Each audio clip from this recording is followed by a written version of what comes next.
Hi, this is James, and for today's video, I'm talking about how the younger generation is enjoying music heavily influenced by Alanis Morissette, but isn't necessarily wanting Alanis Morissette's music. And what I mean by that is so many artists that are dominating pop radio right now, if they're of the pop rock field, are distinctly doing things that are so heavily influenced by the writing and production of Jagged Little Pill. And I've wanted to make this video for a while, but I never knew fully how to do it.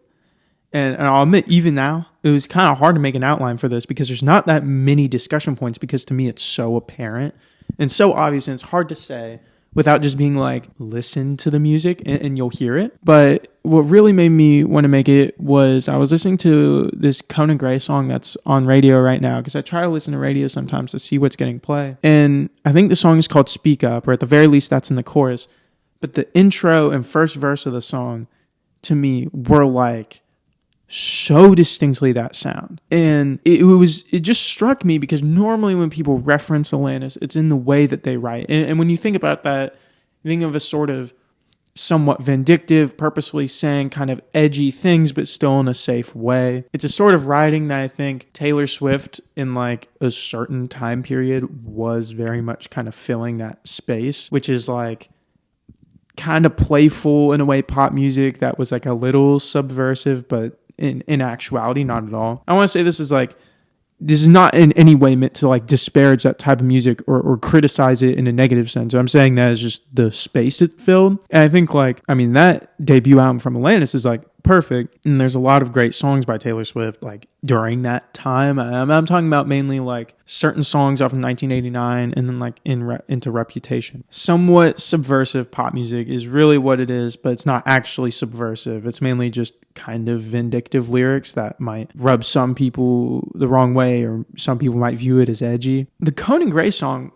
struck me because of the production influence on it. It wasn't necessarily lyrical, but I will say Olivia Rodrigo was the first person I really took note of where I was like, oh wow, there's a heavy influence here.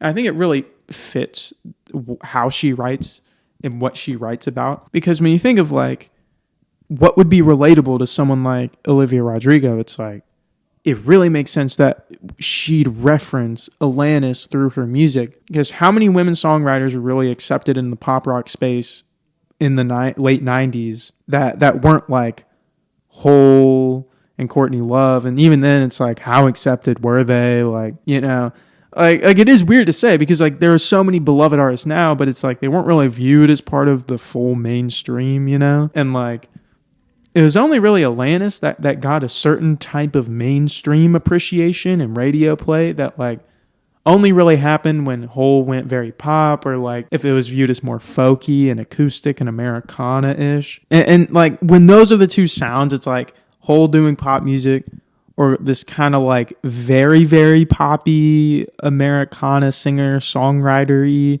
sound.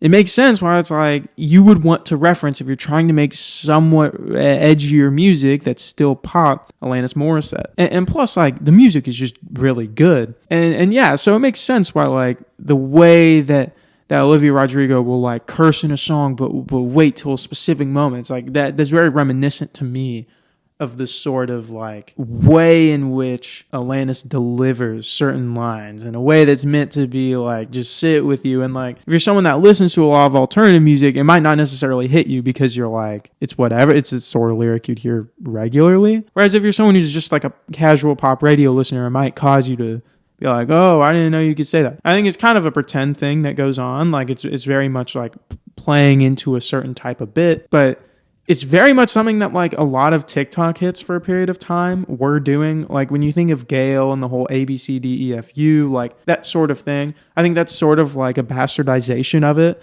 where it's like you take something that was like fun in the way it was being done, and then you do it at like a really like bad shtick level. And it's something that's like, you can't really fully respect it because it's like, not only are you like ripping off an artist, you're like not even improving or adding something onto their work. Like I'd rather be bad but original 1,000 times before copying someone else's entire style and just being bad at it. You know what I mean? Like one is inherently just a way better place to be artistically. I'm not saying this is someone who like hates Gayle by any means or hates all these TikTok artists. It's just there's a reason why like their careers weren't really sustained, because it's like, why would you listen to that when you could just listen to like Olivia Rodrigo do it in a way more just better way? Like there's not really a better way to phrase it. It's purely just she's a way better writer, you know?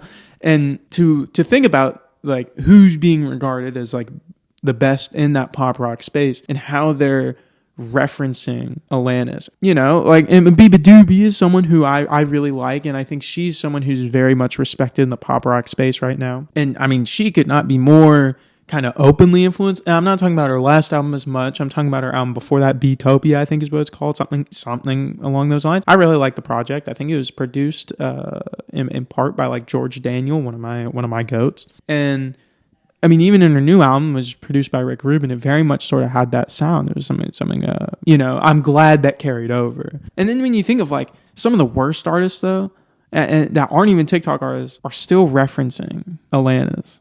Like MGK's new album has moments that are very much like, oh, you love that sort of pop rock sound of that time, but you're just not able to deliver it in a way that's half as interesting as Alanis. I think it's interesting because even though I dislike some of the artists I mentioned, and I love some of the others, all of them have a primarily young fan base, many younger than me. And like, to think that that's what's resonating still to this day kind of shows a sort of timelessness of that music. I think doesn't always get its flowers. It doesn't always get regarded as like well-written music. It's the same thing with like how the Third Eye Blind frontman, I'm forgetting his name, but he's starting to get a lot of respect now among like songwriters, because it's like, oh wow, those are like there's one Third Eye Blind album that's like almost perfect. It's amazing. It's all bangers. And anytime someone's able to do that, and it's something that's pop, it's so enjoyable, and it stands the test of time when you wouldn't necessarily expect it to. I mean, that's just a different level of talent that a lot of people just aren't able to reach. How do you stay relevant over that much time when you're in a medium that's so easily to become dated? It's so easy to remember old hits as like, oh yeah, that could never be popular now. That could never be popular. There's so many undeniable hits from these artists. I'm so glad to see them, you know, get referenced in the way they are now. But I will say, it does make me think like, how much do just younger fans not know how massive these artists are? Because it's like, when I talk about Alanis, it's like, it feels weird. I'm almost talking about her like as if it's some like underground artist that no one knows.